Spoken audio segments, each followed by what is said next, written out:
Hi, my name is McKenna Richards, and I want to talk about how depression and suicide education can save lives. Right here is a picture of one of my best friends, Sean K. Jensen. He actually passed away February 3rd of last year, which was our senior year. And this was really hard for me because we had hung out for several hours the day before and talked and laughed and made plans that next week to go to a basketball game and to go out and get lunch. We would usually get lunch like 3 to 5 times a week. And he ended up committing suicide the next day, and I had no warning signs. I didn't see it coming. I didn't even think that that was a possibility. So why this should be important to you. So in the time of self-isolation, it was something that was really popular many years ago in different mental institutes and prisons, that for those who were in those incarcerations, they were acting out a little bit more than others, or they didn't know what else to help them with. They would send them down into self-isolation, which they had very little to no interaction with people throughout the day, and they found that there were no positive outcomes for that. The only outcomes were increased depression or other mental health issues. And so that was really crazy. I also wanted to talk about depression before and after a period of self-isolation. So there have also been studies done that show self-isolation can cause depression in those who may not have had it before, and I feel like that's really important to talk about and to learn some warning signs or symptoms of, especially now. Those who have really outgoing personalities or love people, we're going to struggle a lot more in the self-isolation than those who may not be as social.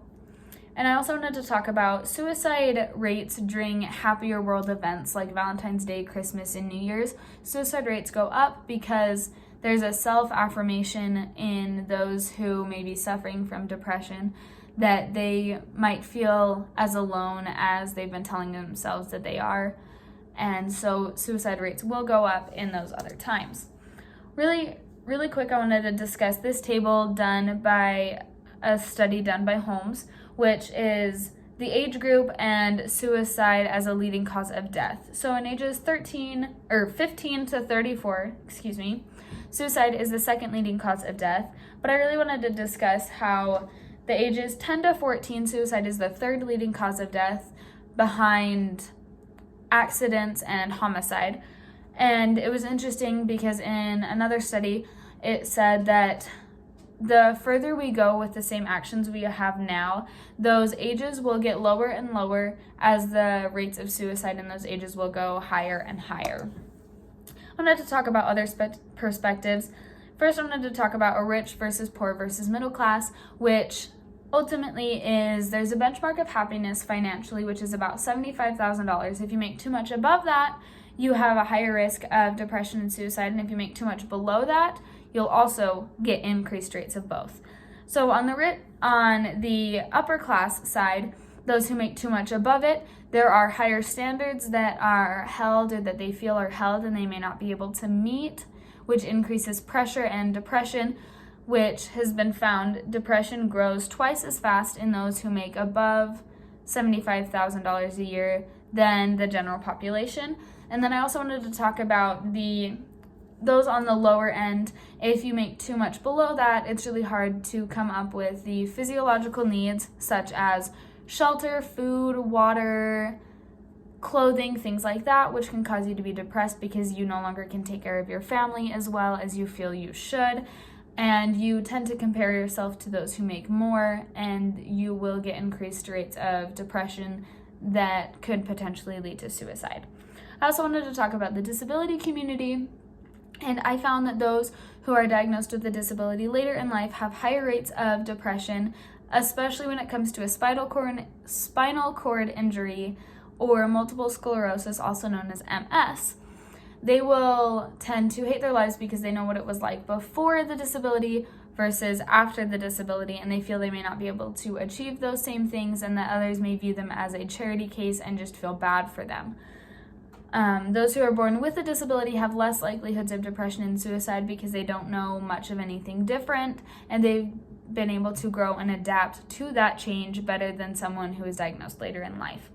I also wanted to take a look at the LGBTQ community because I have friends in that community, and I found that it was a little bit interesting that those who live in a less supportive community or family or friends that are less supportive, those rates of depression and suicide go up, but they also go up even more once they get into a relationship with a significant other, because rates of abuse and bullying in that relationship go up as well, causing their suicide rate to be substantially higher than the general population. So I want to talk about warning signs and ways to help. So the warning signs I found a lot through a study primarily based on depression, or the article was titled Depression, and another one by Holmes, which was the same person who did that table earlier in my PowerPoint. But they will start to withdraw themselves from others and self-isolate to maybe detach some feelings with other people. They will have most often a big trigger event like the loss of a job, family member moving, or something like that. They will start to give away their belongings because they find it's easier to give someone a piece of you than it is to say goodbye. They will increase in risky behavior such as speeding or ignoring leadership roles. They will also have a change in mood and physical appearance because they no longer care what they look like, because they already feel that everyone's judging them either way. They will have less energy to do simple things like getting out of bed or things like that, as well as making decisions. They will have increased headaches or pains due to those other changes or a lack of appetite, and they will have a loss of sleep. Ways to help. We can listen to those who may be struggling, but just remember that you don't have to take upon yourself those issues that they may be feeling, but help them find professional support that they may not have had otherwise, and continue to support them going to that help. As well as make sure you're taking care of yourself. Oftentimes when you listen to other people's issues or problems, you tend to focus on those and how you can help, which gives you a lack of taking care of yourself. Offer to help with everyday tasks and leave loose invitations to go out and do activities or something like that, even if you feel they may not take action with you. Stay in touch. You don't need to talk to them 24/7, but make sure you know where they're at in their life, and don't lose sight of why you're helping. Here's my works cited page, and I wanted to say thank you.